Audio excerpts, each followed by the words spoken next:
Hello. അപ്പോൾ നമ്മൾ കുറേ നാളിന് ശേഷമായിട്ട് ഒരു ബാർബി ചെയ്യുന്നത്. ഒരുപാട് നാളായി നമ്മൾ ബാർബി ചെയ്തിട്ട്. പക്ഷേ ഇന്ന് ഞാൻ ചെയ്ത ബാർബി എനിക്ക് ഭയങ്കരമായിട്ട് ഇഷ്ടപ്പെട്ടു. അതിൻ്റെ ഹെയർ ആയാലും അതിൻ്റെ ഫേസ് ആയാലും നല്ല ക്യൂട്ടായിട്ടുള്ളൊരു ബാർബിയായിരുന്നു നമുക്ക് കിട്ടിയിട്ടുള്ളത്. അതുപോലെ തന്നെ നമ്മൾ ബാർബിയുടെ ഫ്രോക്കായിട്ട് അങ്ങനെ ചെയ്തിട്ടില്ല. നമ്മളെ ബോഡിയിൽ മാത്രം നമ്മൾ ക്രീം വെച്ചിട്ട് എനിക്ക് തോന്നുന്നു അങ്ങനെ ചെയ്യുന്നതാണ് ഭംഗിയെന്ന്.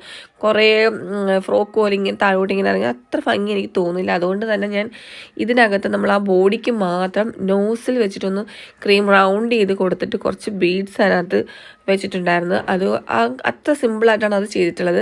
പിന്നെ നമ്മൾ വൈറ്റ് ഫോറസ്റ്റ് കേക്ക് 3 kg ആയിരുന്നു പറഞ്ഞിട്ടുണ്ടായിരുന്നത്. അതുപോലെ തന്നെ ഒരു 2 ടയറും വേണം, ഒരു സിംഗിളായിട്ടും കേക്ക് വേണമെന്ന് പറഞ്ഞ്. അപ്പോൾ നമ്മൾ 2 ടയറിന് വേണ്ടിയിട്ട് ബേസ് 8 ഇഞ്ചിൽ 1 kg, രണ്ടാമത്തെ തട്ടിൽ വരുന്നതെന്ന് വെച്ചാൽ 6 ഇഞ്ചിൽ 2ആയിട്ട് ബേക്ക് ചെയ്തിട്ടുള്ളതാണ്. കാരണം കുറച്ച് ഹൈറ്റ് തോന്നാൻ വേണ്ടിയിട്ട് അങ്ങനെ നമ്മൾ കേക്ക് ബേക്ക് ചെയ്തിട്ടുള്ളത്.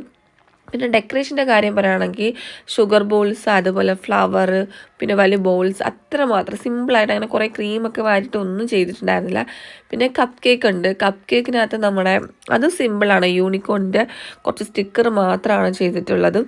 എല്ലാം വൈറ്റ് ഫോറസ്റ്റിൽ തന്നെ ചെയ്തു. പിന്നെ നെയിം കൊടുത്തിട്ടില്ല. നമ്മൾ ഫസ്റ്റ് ബർത്ത്ഡേ ആണ്ട് കേക്കിൽ തന്നെ ക്രീം വെച്ചിട്ട് ഇങ്ങനെ വണ്ണം എഴുതി കൊടുത്തു. ഭയങ്കര സിമ്പിളാണ്, നല്ല ക്യൂട്ട് ലുക്കായിരുന്നു കാണാനായിട്ട്. എനിക്ക് ഭയങ്കരമായിട്ട് ഇഷ്ടപ്പെട്ടു.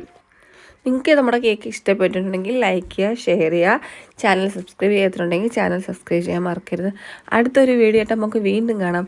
ബൈ.